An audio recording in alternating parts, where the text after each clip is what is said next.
नमस्कार बच्चों, कल हमने इकाई नंबर 1 बेटी जिसका प्रकार था कविता, इसे हमने समझा था। आज हम इस चैप्टर का व्याकरण समझेंगे। सबसे पहले आप अपनी टेक्स्ट बुक का पेज नंबर 3 खोलेंगे।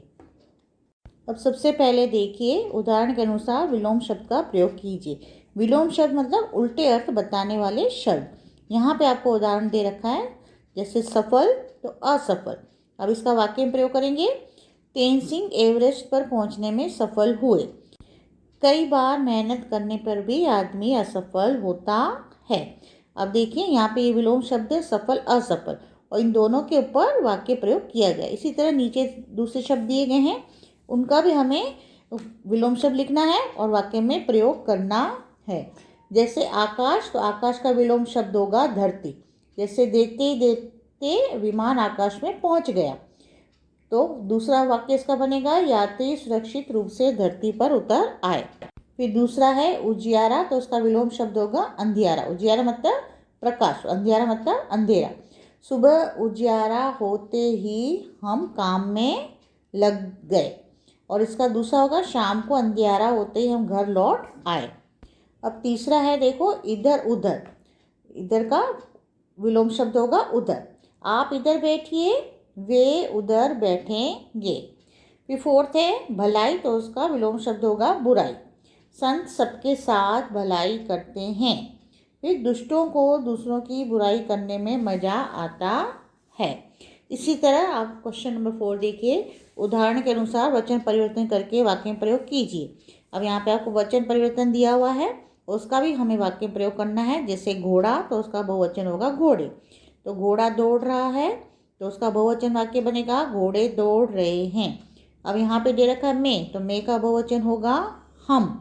तो जैसे मैं लिख रहा हूँ, तो बहुवचन वाक्य बनेगा हम लिख रहे हैं। अब यहाँ पे दूसरा शब्द दे रखा है बच्चे। अब यहाँ पे हमें बहुवचन शब्द दे रखा है, तो इसका हमें एक वचन शब्द लिखना पड़ेगा बच्चा। तो जैसे बच्चे खेल रहे हैं, तो इसका एक वचन में वाक्य बनेगा बच्चा खेल रहा है। फिर थर्ड शब्द है खिलौना। तो खिलौना एक वचन शब्द है, इसका बहुवचन शब्द होगा खिलौने। तो खिलौना सुंदर है, इसका बहुवचन वाक्य होगा खिलौने सुंदर हैं। फिर फोर्थ है खेत। देखो बच्चों, कुछ शब्द ऐसे होते हैं जो एक वचन और बहुवचन में एक समान ही रहते हैं, उनमें परिवर्तन नहीं होता। तो खेत एक वचन में भी खेत ही रहेगा और बहुवचन में भी खेत रहेगा। तो जब हम खेत के लिए एक वचन में लिखेंगे, तो खेत हरा भरा है, ऐसा वाक्य बनेगा। और जब हम खेत को बहुवचन में हम वाक्य बनाएंगे, तो उसको हम लिखेंगे खेत हरे भरे हैं। तो इस तरह खेत एक वचन और बहुवचन में खेत में कोई बदलाव नहीं आएगा, पर वाक्य लिखते समय वाक्य में जरूर परिवर्तन होगा। अब इसी तरह हम नीचे अब भाषा सज्जता हम देखेंगे। अभी देखिए, यहाँ पे आपका विशेषण है भाषा सज्जता में। सबसे पहले विशेषण मतलब एडजेक्टिव। विशेषण शब्द उसे कहते हैं जो संज्ञा की विशेषता बताते हैं। संज्ञा की विशेषता बताने वाला शब्द विशेषण कहलाता है। अब सबसे पहले देखिए, यहाँ पे पहला वाक्य है केशा साहसी बालिका थी। कैसी बालिका थी? साहसी। तो संज्ञा यहाँ पे बालिका है और उसकी विशेषता बताने वाला शब्द है साहसी, हिम्मत वाली। तो यहाँ पे साहसी शब्द हो गया विशेषण। फिर बगीचे में सुंदर फूल खिले थे, तो फूल की विशेषता बताने वाला शब्द है सुंदर। तो यहाँ पे सुंदर शब्द हो गया विशेषण शब्द। देखिए अभी थर्ड सेंटेंस है पेज नंबर 4 में। भारत ने श्रीलंका को 3 विकेट से हराया। कितने विकेट से? 3। तो 3 शब्द यहाँ पे विशेषता बता रहा है। यहाँ पे 3 हो गया विशेषण शब्द। फिर बाल्टी में थोड़ा सा पानी है। कितना पानी है? थोड़ा सा। तो थोड़ा सा हो गया विशेषता बताने वाला शब्द। कितना पानी? थोड़ा सा पानी। तो थोड़ा सा यहाँ पे विशेषण शब्द हो गया। फिर वह आदमी जा रहा था। अब देखो यहाँ पे वह आदमी को संकेत कर रहा है शब्द, इसलिए यहाँ पे वह हो गया विशेषण शब्द। अब देखिए उसके नीचे है विशेषण के प्रकार। उसमें सबसे पहला प्रकार है गुणवाचक विशेषण। अब गुणवाचक विशेषण किसे कहते हैं? जिस शब्द से संज्ञा के गुण दोष, आकार, रंग रूप, स्पर्श, दशावस्था, स्थान, देशकाल, स्वाद, गंध और दिशा का बोध होता हो, उसे गुणवाचक विशेषण कहते हैं। अब सबसे पहले ऊपर देखो, हमारे देश में ईमानदार लोग ज़्यादा हैं। कैसे लोग? ईमानदार। तो लोगों की विशेषता बताने वाला शब्द है ईमानदार। तो यहाँ पे ईमानदार गुण बता रहा है, तो ये हो गया गुणवाचक विशेषण। अब दूसरा है मुंबई जाने के लिए लंबा रास्ता तय करना पड़ता है। तो अब यहाँ पे देखो लंबा, अब लंबा क्या है? रास्ते का आकार बता रहा है। तो यहाँ पे रास्ता की विशेषता बताने वाला शब्द है लंबा। तो यहाँ पे लंबा हो गया गुणवाचक विशेषण। अब तीसरा, कौवे का रंग काला होता है। तो कैसे? काला। तो अभी काला इसका कौवे का रंग बता रहा है, तो यहाँ पे काला शब्द हो गया विशेषण शब्द। अब फोर्थ है खरगोश का शरीर मुलायम होता है। अब देखो मुलायम हमें यहाँ पे स्पर्श का बोध कराता है। तो यहाँ पे खरगोश का शरीर कैसा होता है? मुलायम। तो मुलायम हो गया यहाँ पर गुणवाचक विशेषण। फिर शरीर के साथ मन स्वस्थ रखना जरूरी है। अब स्वस्थ शब्द किस में आता है? दशावस्था में। तो यहाँ पे मन कैसा होना चाहिए? स्वस्थ। तो स्वस्थ शब्द यहाँ पे विशेषता बताने वाला शब्द है मन की, इसलिए यहाँ पे स्वस्थ हो गया गुणवाचक विशेषण। फिर है भारतीय संस्कृति विश्व में प्रसिद्ध है। कौन सी संस्कृति? भारतीय संस्कृति, इसलिए यहाँ पे भारतीय हो गया गुणवाचक विशेषण। अब उसके बाद है पानी गंधहीन होता है। तो कैसा होता है पानी? गंधहीन। तो यहाँ पे गंधहीन हो गया विशेषण शब्द। फिर उसके बाद है पूर्व दिशा में सूर्योदय होता है। तो कौन सी दिशा में? पूर्व दिशा में। तो यहाँ पे हमें दिशा का बोध होता है, तो यहाँ पे पूर्व हो गया गुणवाचक विशेषण। तो ये सभी शब्द ईमानदार, लंबा, काला, मुलायम, स्वस्थ, भारतीय, गंधहीन, पूर्व, ये सभी शब्द क्या हैं? गुणवाचक विशेषण शब्द। अब ऐसे कुछ नीचे भी उदाहरण हैं जिनमें हमें गुणवाचक विशेषण शब्द को छांटकर बताना है।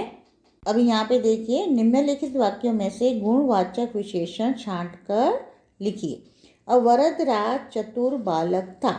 तो बालक कैसा था? चतुर। तो यहाँ पे बालक की विशेषता बताने वाला शब्द है चतुर, उसका गुण बता रहा है। तो यहाँ पे चतुर हो गया गुणवाचक विशेषण। अब फूल बाजार में पीले गुलाब मिलते हैं। कैसे गुलाब? पीले। गुलाब की विशेषता बताने वाला शब्द है पीले। तो पीले शब्द हो गया गुणवाचक विशेषण। अब मिर्च का स्वाद तीखा होता है। कैसा स्वाद होता है मिर्च का? तीखा। तो यहाँ पे तीखा शब्द हो गया गुणवाचक विशेषण। शहरों में पंजाबी खाना मिलता है। कैसा खाना? पंजाबी। तो पंजाबी शब्द हो गया विशेषण शब्द, यहाँ पे गुणवाचक विशेषण। कैसा खाना मिलता है? पंजाबी। सफ़ेद कपड़ों में दाग तुरंत दिखाई देते हैं। कपड़ों में कैसे दाग? सफ़ेद। तो कपड़ों की विशेषता बताने वाला शब्द है सफ़ेद। तो यहाँ पे सफ़ेद हो गया गुणवाचक विशेषण। अब देखिए पेज नंबर 5 में विशेषण का दूसरा प्रकार है आपके टेक्स्ट बुक में संख्यावाचक विशेषण। अब देखो जिस शब्द से वस्तु की निश्चित संख्या का बोध होता हो उसे निश्चित संख्यावाचक विशेषण कहते हैं। जैसे यहाँ पे आपके कुछ उदाहरण दे रखे हैं। प्रयाग 3 नदियों का संगम स्थान है। कितनी नदियाँ? 3। तो निश्चित संख्या कि 3 नदियाँ, तो 3 यहाँ पे हो गया निश्चित संख्यावाचक विशेषण। आज केवल आधा लीटर दूध चाहिए। कितना लीटर? सिर्फ आधा लीटर। तो आधा यहाँ पे हो गया निश्चित संख्यावाचक विशेषण। फिर थर्ड सेंटेंस है गौरव तीसरी कक्षा में पढ़ता है। कौन सी कक्षा में? तीसरी। तो यहाँ पे तीसरी शब्द हो गया निश्चित संख्यावाचक विशेषण। फिर सचिन 1 डे में दोहरा शतक लगा चुके। दोहरा मतलब डबल। तो यहाँ पे दोहरा हो गया निश्चित संख्यावाचक विशेषण। हमारे देश की चारों दिशा सुरक्षित हैं। कौन सी दिशाएं? चारों दिशाएं। तो यहाँ पे चारों हो गया निश्चित संख्यावाचक विशेषण। अब देखो 3, आधा, तीसरी, दोहरा, चारों आदि शब्द जो हैं ये शब्द पूर्णांक बोध जैसे 1, 3, 9, 1000 आदि, और अपूर्णांक बोध मतलब आधा, पाव, पौना, डेढ़, ढाई आदि। और जैसे थर्ड सेंटेंस में है तीसरी, तो तीसरे हो गए क्रमवाचक जैसे पहला, दूसरा, तीसरा, चौथा आदि। फिर फोर्थ वाक्य में है दोहरा। दोहरा मतलब आवृत्ति वाचक, दुगना, चौगुना, इकहरा, दोहरा आदि। फिर फिफ्थ वाक्य में है चारों। चारों मतलब समूहवाचक, दोनों, तीनों, चारों आदि। इस तरह का बोध कराने वाली संख्या को हम निश्चित संख्यावाचक विशेषण कहते हैं। अब देखिए उसके बाद है आपका अनिश्चित वाचक विशेषण। मतलब जिस सबसे वस्तु की निश्चित संख्या का बोध न होता हो, मतलब निश्चित संख्या ना हो, जिससे हमें निश्चित संख्या के बारे में पता ना चले, उसे अनिश्चित वाचक विशेषण कहते हैं। जैसे यहाँ पे उदाहरण आपको 3 दे रखे हैं। कई लोग नर्मदा की परिक्रमा करते हैं। अब इसमें कई में कितने भी लोग हो सकते हैं जिसकी हमें संख्या पता नहीं है, तो यहाँ पे कई शब्द हो गया अनिश्चित वाचक विशेषण। फिर कुछ लड़कों ने पर्यावरण बचाने का बीड़ा उठाया है।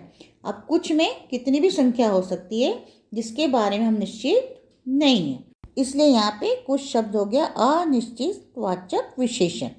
अब तीसरा है ज़्यादा लोग बैठने से नाव उलट गई। अब देखो ज़्यादा, यहाँ पे कोई संख्या नहीं है, तो यहाँ पे अनिश्चित है, कितनी संख्या, तो हम निश्चित नहीं है, इसलिए यहाँ पे ज़्यादा शब्द हो गया अनिश्चित वाचक विशेषण। देखो बच्चों, यहाँ पे आपका ये चैप्टर समाप्त होता है। आज के लिए इतना ही। नमस्कार।